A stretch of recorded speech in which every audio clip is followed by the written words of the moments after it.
Hello friend, কেমন আছো তোমরা সবাই? আশা করি ভালো আছো, আমিও ভালো আছি। তো আজকে তোমাদেরকে দেখাবো কলকাতার একটা ফেমাস পুজো মণ্ডপ, চেতলা অগ্রণী। তো চেতলা অগ্রণীর পুজো মণ্ডপটা তোমরা দেখে নাও।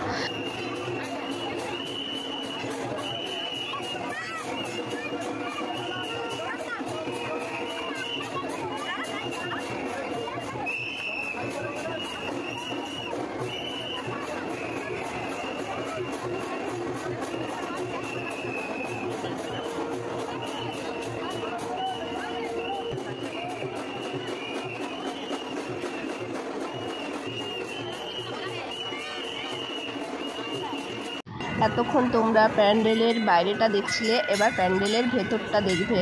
তো প্যান্ডেলের ভেতরটা দেখো কি অসাধারণ লাগবে দেখতে।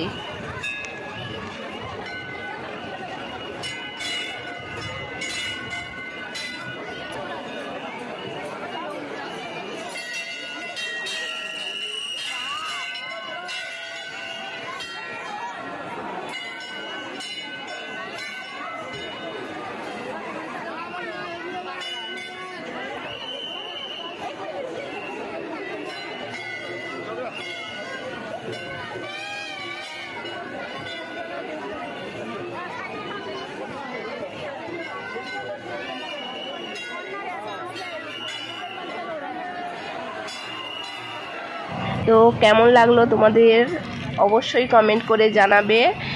তো দেখো কি দারুণ দুর্গা মা। চলো টাটা, বাই বাই।